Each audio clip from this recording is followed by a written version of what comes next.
Bueno, muchísimas gracias. La verdad que hermoso esto ya nos da esa tendencia de que se va a venir un cierre resonador así, y no magnético, sino un resonador de empatía y desde el corazón.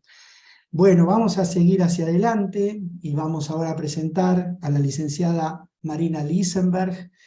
Ella es licenciada en psicología, es supervisora y autora y formadora de equipos de mindfulness en salud y educación, instructora de MBCR, entrenada en el Centro de Mindfulness Center for Mindfulness de la Universidad de Massachusetts, directora académica de la diplomatura en Mindfulness de la Universidad de Belgrano y directora de Atentia Mindfulness, y otra persona también muy querida por mí, con mucha experiencia y que nos va a compartir también su conocimiento. Gracias, Marina. Vamos a hablar de fatiga empática en el equipo de salud, que es otro temazo. Gracias. Bien. Otro temazo.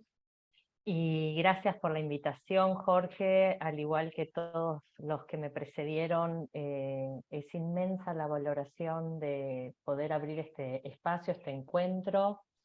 Hoy, prepartido con todo el esfuerzo que estamos haciendo para repartir nuestra atención y nuestra energía, y en el Día del Médico, que quiero aprovechar a celebrar y a felicitar, y que quede aquí únicamente quien sana está herido, esto que trajo María Noel. Quiero realmente abrazar a todos los médicos, y la verdad es que quiero compartir, ya voy a ir compartiendo pantalla, a ver, díganme que se ve, que está todo ok, porfa.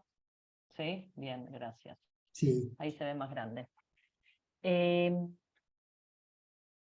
em, Esta invitación a trabajar fatiga empática en el equipo de salud, y habiendo tenido la posibilidad, como te escribí ayer, de ir disfrutando de las distintas ponencias, la verdad es que me invitó a refrescar qué estaba presente en mí, empezar por mí misma y repensar la fatiga empática y qué me parece valioso aportar, habida cuenta también de todo lo que ya se viene compartiendo.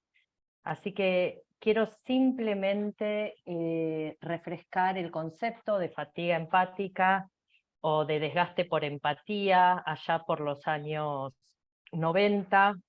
Este señor Charles Figley habló de la fatiga por empatía, también se dice desgaste, fatiga por compasión, y en realidad se asocia muchísimo a la observación de los síntomas que presentaban los profesionales de la salud, que se encargaban de cuidar y de dar apoyo a los pacientes.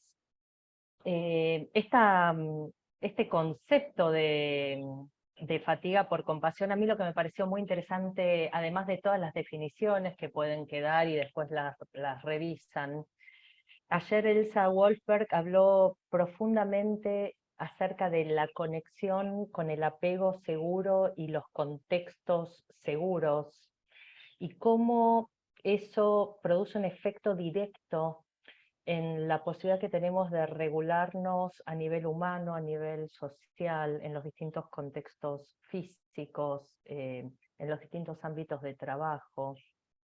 Y hizo una pregunta que quedó resonando y que me invitó a mí a repensar lo que quiero compartir hoy, que es cómo podemos cuidar y sentirnos cuidados. Y nos invitó a desnaturalizar un montón de cuestiones, a desinvisibilizar, a hacer visibles otras. Y en ese sentido, antes de pasar de diapo, me gustaría simplemente recordar que todo esto de la fatiga empática también se asocia a lo que otros llaman estrés traumático secundario, que tiene que ver con esa exposición al trauma como factor estresante o al sufrimiento de otra persona, más allá del propio. Y Figley entonces en el 95 termina diciendo que la fatiga por compasión es esa profunda empatía por quien sufre, junto con ese fuerte deseo de aliviar o de paliar ese sufrimiento. A partir de ahí, me quiero invitar y nos quiero invitar hacer una pausa, esta pausa consciente, esta pausa imbuida de todas estas cualidades que mencionaba recién María Noel, y preguntarnos a nosotros mismos, empezar por nosotros mismos.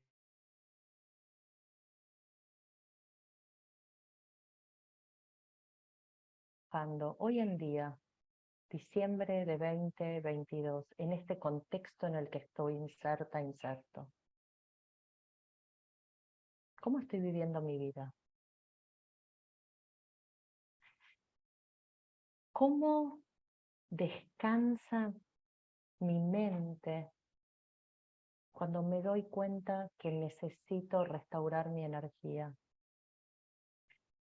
Y tomando en cuenta esta última, quiero tomar el guante de lo que trajo María Noel recién y hablar de que la mente no es solo individual, sino que es colectiva de cada equipo de salud, de cada ámbito institucional, de cada comunidad, de cada país.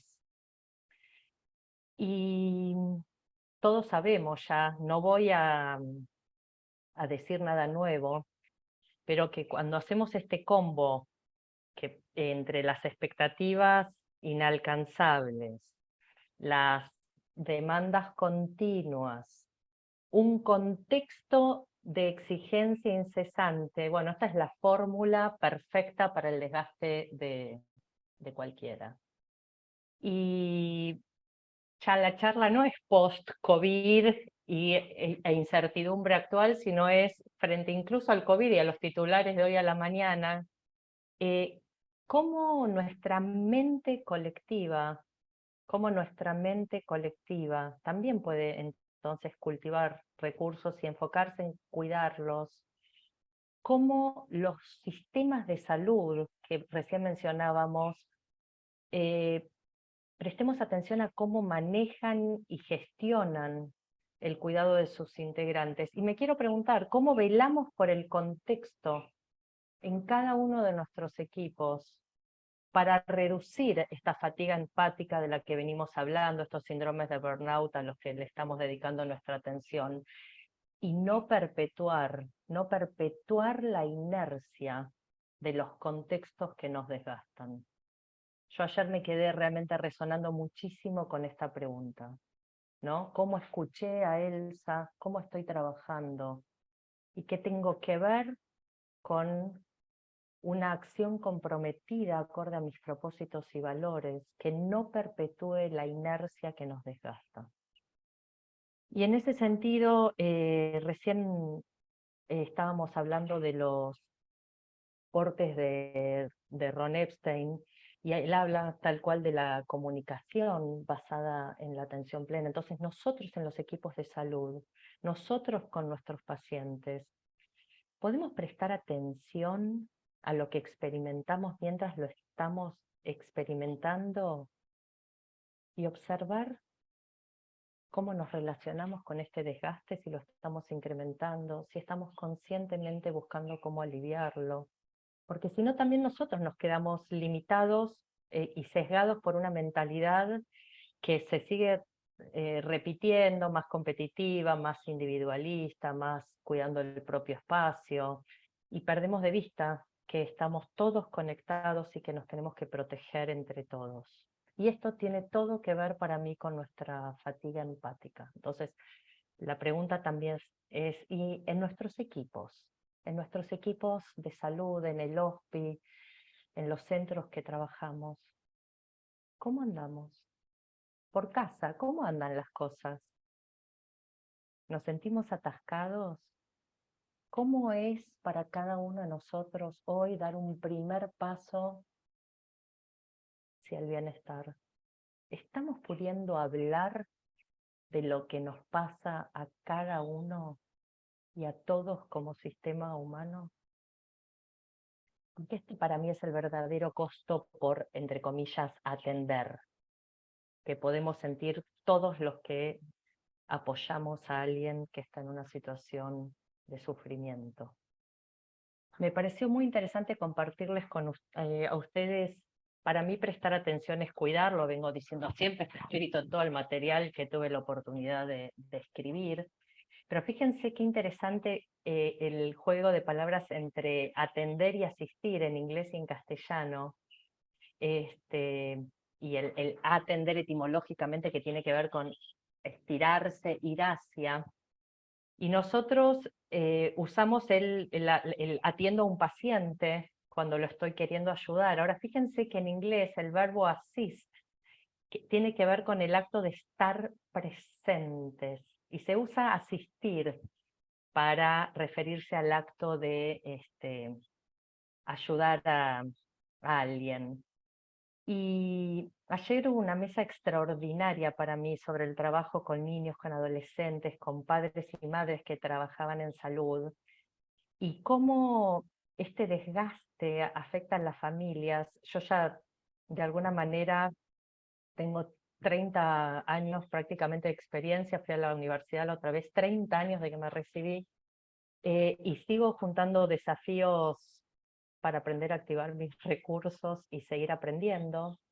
Hace 2 noches estoy casada con un cirujano y justamente él me cuenta que estaba extenuado porque tenía que darle a una familia un diagnóstico de una nena que se había caído lamentablemente tirándose de cabeza a la pileta en su casa al lado del papá. La nena tiene 14 años y quedó cuadriplégica, es una desgracia tremenda, y los primeros días son absolutamente importantes para intentar intervenir, que esta nena no pierda del todo la movilidad, por ejemplo, de la mano, para eventualmente poder manejar una silla de ruedas o tener cierta autonomía.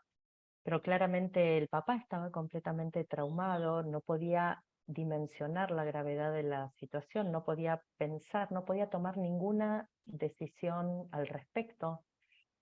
Y mi marido me cuenta lo angustiado que estaba por esto, y enseguida me cuenta también que ese mismo día, esa misma tarde, atendió a otra familia que ya viene viendo hace años, que no toma en cuenta el diagnóstico de que esta es una patología progresiva, la que tiene esta criatura en cuestión, que está empeorando. La familia tiene mucho miedo de que operen a su hija, y acorde va pasando el tiempo, el procedimiento es cada vez más riesgoso y la decisión la tiene que autorizar la familia. Yo creo a esta altura que todos se sienten sin recursos, tanto el equipo médico como la familia. Y en ese esfuerzo de cultivar presencia, de acompañar y de contener, y de ver a mi marido completamente abrumado, agotado, fastidioso, cero energía para nada, yo me di cuenta que no daba más, y mi cena fue una cena en donde no llegó, por supuesto, ni a preguntarme cómo estaba yo, y menos a poder colaborar con algo de casa, ¿no? Estos me parece que son ejemplos de la cotidianeidad de quienes están lidiando con la fatiga empática y con la situación actual, a modo de ejemplo nada más. Ya se habló un montón de todo lo que produce el desgaste, y simplemente quiero volver a mencionar esto que, tal como dijo Cecilia ayer, mi querida amiga Perla Kaliman viene trabajando hace tanto tiempo acerca de cómo este estrés psicológico se asocia, esto está ya recontraestudiado, al acortamiento de nuestros telómeros, que por supuestamente está completamente correlacionado con el envejecimiento prematuro y las enfermedades crónicas. Entonces yo no quiero dejar de decir que en ese momento, con toda esta información, me siento completamente interpelada y tengo que elegir, ¿y con esto qué hago? ¿Sí? Aún con todos estos recursos y con toda mi humanidad y mis necesidades. Em, em, yo sé que la realidad actual que estamos viviendo es que los psicólogos, los médicos, los enfermeros están desbordados, que no llegan a llenar las historias clínicas, que se confunden cuando están llenando esto que decía de los estudios de Ron Epstein, de cuánto prestamos atención, el personal de salud, nos olvidamos de dar orden, ponemos mal el nombre en la prescripción. Y la verdad es que estamos lidiando todo el tiempo con cuánto resto nos queda para contener a nuestros pacientes, a los familiares. Experimentamos fastidio, desmotivación, ansiedad, estrés, estamos sobrecargados. Ahora, esperen que tengo que adelantar. Ahí está. Ayer se habló mucho y no quiero ser repetitiva, así que estoy como rearmando mi charla yo también. Nosotros, en vez de dejar nuestro sistema de estrés colgado, recalculando, porque intentamos escapar de todas esas amenazas y estar en un lugar seguro, necesitamos ver de qué manera hacerlo, y nosotros no vivimos en un mundo donde son leones los que nos persiguen. Vivimos en un mundo, vivimos en un mundo que en algún sentido nos interpela, como dijo al inicio de estas jornadas de Jael Silvia Pujol, a buscar cómo equilibrar los montos de sufrimiento y de placer cuando desplegamos nuestro trabajo. Y Paul Gilbert viene desplegando una tarea maravillosa, por la cual la compasión está tomando un rol cada vez más preeminente para los profesionales de la salud. Y en muy chiquitito quiero recordarnos que el cerebro le da más prioridad a ocuparse de las amenazas que de las cosas placenteras. Yo estoy segura que después Lorena va a profundizar muchísimo en esto, pero no nos olvidemos de ese sesgo negativo que tenemos mentalmente. Entonces, esto que traía María Noel y todos los que me antecedieron, de poder encarar las circunstancias difíciles con amabilidad y compasión, requiere de hacernos presentes, de poder decir: estoy estresada, estoy enojada en este momento, estoy de muy mal humor. Animarme a preguntarme qué me está pasando en vez de intentar sacármelo de encima, en casa o en el trabajo. Indagar qué necesito, qué me serviría tomar en cuenta, qué estoy hoy con posibilidad de cambiar. Y la amabilidad y el cuidado son recursos bastante caros. Ocurre en momentos puntuales. No estamos todo el tiempo más allá de nuestros rasgos que cultivamos con la práctica. Yo creo que son estados. Y poder de alguna manera estar presentes también con que nosotros, vos Jorge hablas un montón y estoy segura que lo hiciste también, cómo cada uno de nosotros resuena a nivel del sistema nervioso con el otro. Y entonces, en vez de perdernos en el dolor del otro, ¿cómo hacemos para abrirnos a ese dolor sin ser abrumados por ese dolor? ¿Cuáles son las estrategias que nos pueden servir en equipo? Y acá para mí es donde hace muchísimo sentido y resignifico la posibilidad de practicar mindfulness o atención plena y compasión, empezando por escuchar nuestro propio cuerpo y no rechazar las sensaciones incómodas.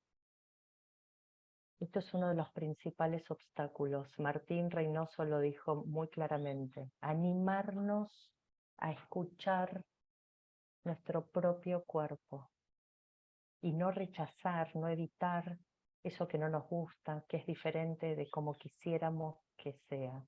Y es ahí, con la práctica sostenida, en donde la amabilidad va moldeando cómo nos relacionamos con nosotros mismos y con nuestro entorno.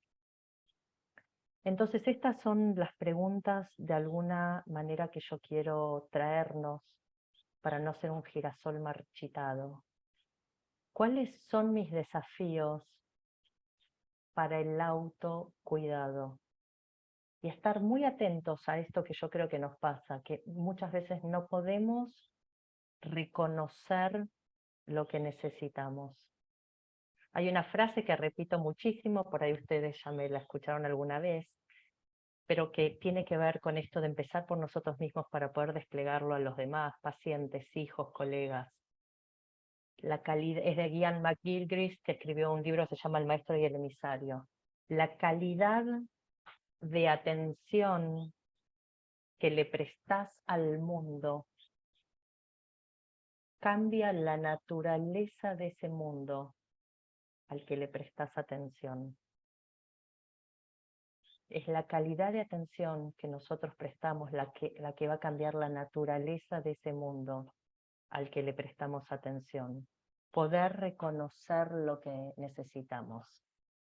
Ya se habló muchísimo de, y las investigaciones dan cuenta, de los vínculos saludables, buena alimentación, descanso, ejercicio, practicar mindfulness, compasión. Y me gustaría ahora, si pueden, si quieren cerrar los ojos para ser todo oídos, voy a contar una pequeña historia. Es un cuento, como todos los cuentos empieza con había una vez. Había una vez un leñador que se presenta a trabajar en un aserradero. El sueldo era buenísimo, las condiciones de trabajo mejores aún. Así que el leñador se decidió a practicar con toda su experiencia. El primer día se presenta con el capataz, que le da un hacha y le designa una zona de trabajo. El hombre entusiasmadísimo sale al bosque y en un día corta 18 árboles. Te felicito, le dice el capataz. Seguí así. Animado por las palabras, el capataz decide mejorar su marca personal y entonces esa noche se va a dormir muy temprano, a la mañana se levanta antes que nadie, se va al bosque, pero a pesar de todo su empeño, no consiguió cortar más que 15 árboles. Muy triste porque tuvo menos rendimiento, pensó que tal vez necesitaba descansar un poco más, así que esa noche se acuesta apenas se pone el sol, se levanta decidido a superar su marca, y sin embargo ese día corta solo 10. Al día siguiente fueron 7, luego 5, hasta que al fin de esa primera semana de trabajo solo cortó 2. Y no podía entender qué le sucedía, ya que físicamente estaba muy bien, en perfecto estado como el primer día. Cansado y por respeto a quienes le habían ofrecido el trabajo, se presenta con su renuncia y se dirige al capataz y le dice: «Señor, no sé qué me pasa. Tampoco entiendo por qué dejé de rendir en mi trabajo». El capataz, un hombre muy sabio, le preguntó: «¿Cuándo afilaste tu hacha por última vez?» ¿Afilar mi hacha? No lo hice, no tenía tiempo de afilar mi hacha. No tenía tiempo que perder en eso. Estaba muy ocupado cortando árboles. Bueno, afilar el hacha individual y colectivamente. De eso se trata. Hay unas hermanas que tienen una charla TED, las hermanas Nagoski, que dicen que el bienestar es la libertad de oscilar a través de todos los ciclos del ser humano, del esfuerzo al descanso y de la autonomía a la conexión. Para curar ese desgaste, para afilar el hacha, ellas dicen que el cuidado no puede ser personal, que no hay manera de que afilar el hacha personal haga una diferencia. Y esto me pareció súper interesante. Dicen que en vez de esperar que cada cual se cuide a sí mismo para salir del desgaste, lo que necesitamos son espacios de amabilidad alrededor nuestro. Gente que se preocupe por mi bienestar, tanto como yo me preocupo por el suyo. que nos veamos y nos podamos decir, Jorge, necesitas un descanso. Lore, voy a ayudarte con esto. María, puedo hacer tal o cual cosa. O incluso solo darnos unos minutos y escucharnos, como intenté yo hacer el otro día con mi marido, sobre cualquier problema que tengamos en ese momento. Eso puede darnos suficiente desahogo para superar esta fatiga empática en los equipos de salud y cultivar nuestro bienestar en circunstancias difíciles. Entonces lo que quiero decir es que la cura para este desgaste, para esta fatiga empática, para no caer en el burnout, no es el cuidado personal solamente, sino el cuidado entre todos nosotros. No podemos solos. Quiero que reconsideremos que nos necesitamos. Y hacerlo en la vida real es bastante más difícil que decirlo. Así que un recordatorio para esto, cuando sentimos necesito más aguante, necesito aguantar un cacho más, lo que en realidad necesitamos es más ayuda. Por ejemplo, si yo miro a mi marido, quizás en vez de estar pensando que tendría que estar disponible para mí, para prestarme atención, para involucrarse con la cena, quizás podría considerar que necesita en ese momento de mi amabilidad. Y este es un cambio que yo creo que es importantísimo para mitigar el desgaste y la fatiga empática en todos los ámbitos, en la cena, en casa también, no solo en el equipo de salud. La conexión y el apoyo que apareció en tantos slides hasta ahora son la forma de salir del desgaste. Y esto requiere, y voy a tomar a todos los que presentaron antes, que nos animemos a mostrar nuestros sentimientos, nuestras emociones. Que sospechemos que del otro lado hay alguien que quiere igual que yo, humanidad compartida, ¿sí? Ahí hay alguien que igual que yo le hace una diferencia conectar con los demás. Y nos sentimos muy aislados en los últimos tiempos, y para tener equipos más fuertes los tenemos que hacer entre todos. Si yo tengo que acostarme más temprano como el leñador, necesito cierto apoyo familiar y que todos sean un poco guardianes de mi sueño, del volumen que gritan, hablan, escuchan las series. Es decir, prestarnos atención y cuidarnos. Bueno, y en este sentido, preguntas que yo me hago siempre, las están en el material también.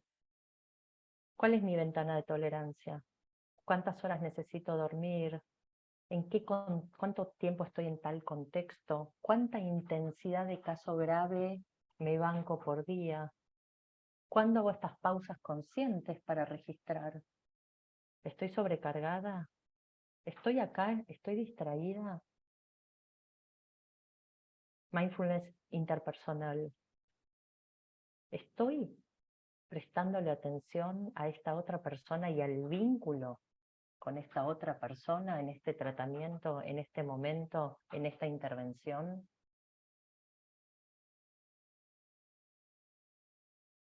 Estamos súper distraídos, saturados, ofertas de todo tipo para distraernos. Es realmente contracultural darnos permiso para cuidarnos y elegir a qué le prestamos atención y dónde ponemos nuestra energía. Y recordemos que el manejo del estrés que tenemos cada uno de nosotros afecta a los demás. Que nuestro estilo de vida le hace una diferencia al otro también. Y fíjense estos girasoles. Dicen que los girasoles en los días nublados se miran entre sí para darse energía. Así que para no ser girasoles achicharrados, pensemos que entre todos podemos prestarnos atención y que todos somos responsables de los demás. y que cada uno de nosotros hace una diferencia en cada vínculo, en el equipo, en el propio cuerpo, momento a momento. Voy a ir a las últimas diapos, creo que me quedan 2. Marín, nos están viendo si querés volver a compartir por las dudas. Sí, ahí se Ahí ven. están los girasoles, gracias, porque me gustaría que vean el girasol marchitado y el girasol que se miran entre ellos, ¿sí? Y el girasol de que somos todos responsables los unos de los otros, con el reflejo del otro en la mirada propia. Me tomé el trabajo de encontrar un montón de girasoles, pero bueno, este campo de girasoles somos nosotros. Y entonces estamos acá ahora para que Lore pueda llegar a ver el partido. Y quiero hablar de estos pequeños, grandes cambios cuando cada uno de nosotros hace una diferencia. Y en este sentido, las expectativas, cuando son demasiadas, nos frustran. Cuando son menores a lo que esperamos, logramos fortalecer los hábitos. Entonces, prestemos mucha atención a nuestras expectativas. Y prestemos atención a cómo nos sensamos, cómo sintonizamos con el propio cuerpo. Estas prácticas que vos mencionaste, Jorge, muchas veces, y que Ron Epstein enseña, de cuando pongo la mano en el picaporte, cuando estoy caminando por el pasillo rumbo a la sala para ver a los pacientes internados, cuando estoy en el office, en el ascensor o en la escalera. Y en este sintonizar con nosotros mismos para cuidar nuestro cuerpo y nuestra mente, afilamos el hacha. Saboreamos desde nuestros sentidos si hay hambre, si hay sueño, si hay sed. Podemos poner foco en los procesos, podemos aceptar lo que no es agradable de sentir. Ahí a donde ponemos nuestra atención va nuestra energía, y como nos tenemos que cuidar entre todos, prestémosle atención a este entorno para que esté en sintonía, seamos entornos sensibles. Hagamos equipos en donde hackeemos nuestros cerebros eligiendo a qué le vamos a prestar atención, a qué estímulos, a cómo vamos a cuidar el contexto, a cómo usamos los gadgets. En cuanto a mi experiencia personal, yo quise agregar, esto no lo leí en los papers, pero a mí el tiempo de silencio y de soledad me hacen una diferencia significativa a la hora de cuidarme y de restaurar mi energía y mi capacidad de prestar atención. Y no quiero dejar de mencionar el estar atentos a la intencionalidad política en el sentido más amplio respecto a cómo cuidarnos a cada uno de nosotros, a nuestros equipos, a todos los profesionales y a todos los habitantes. Y finalmente, y para cerrar, me gustó mucho esta foto con este maestro que admiro y al que le estoy muy agradecida, porque vi como la misma forma del corazón de la frase que elegí de cierre. Esta frase es ay, no los tengo que ver, que fue el nombre de Stephen Levine, la traduje y dice así: al principio intentamos cultivar amabilidad, pero luego es la amabilidad la que nos cultiva a nosotros. Y yo creo que de esto se trata, de abrir nuevas oportunidades, nuevas posibilidades, estando presentes. Y me despido con la voz de Rumi, firme y convocante desde hace siglos. Y voy a dar vuelta cómo connotamos las imágenes de fuego y de burnout, y voy a decir: enciende tu vida. y busca a aquellos que avivan las llamas. Muchas gracias. Perdón, 3 minutos de demora. Gracias. Gracias, Marina, la verdad que espectacular. Sigo en resonancia. Me va a durar mucho tiempo todo esto. Y yo bueno, también hay una repercusión también en el chat de todo lo que se está, y aparte del agradecimiento de compartir tu propia experiencia también con eso que contaste, de lo cotidiano, de lo que ocurrió con tu marido y lo que le pasaba, también generó mucho impacto en el chat de YouTube. Entonces, todo esto que me genera muchísima resonancia, y por supuesto me invita a decir, bueno, nuevamente, a ver, ¿cómo podemos hacer, como veníamos hablando, para que todo esto se pueda reimplementar? Y eso que existe el apoyo de la dirección, pero ¿cómo se puede reintervenir como para que esto se haga mucho más difundido? Y la fatiga de la empatía fue algo abrumador durante la pandemia, ¿no? Porque ver la evolución inexorable de una persona sintiéndose absolutamente impotente es algo que es dolorosísimo. Y que se vivió a todo nivel, desde los residentes que tienen 25, 28 años, 29, 30, hasta los que tenemos más de 60, que hace años y años que estamos en el hospital. Es abrumador. Por lo cual es algo que es importantísimo, pero lo que vos decís de afilar el hacha, de poder hacerlo entre todos, me parece que es una de las claves, que es algo que también ya comentó María Noel en la charla anterior. O sea, desde diferentes enfoques han traído lo mismo, y a mí me resuena eso mismo, de volver a reconstruir un espacio que pueda darle sentido a todo esto y permitir que podamos cuidarnos a nosotros mismos.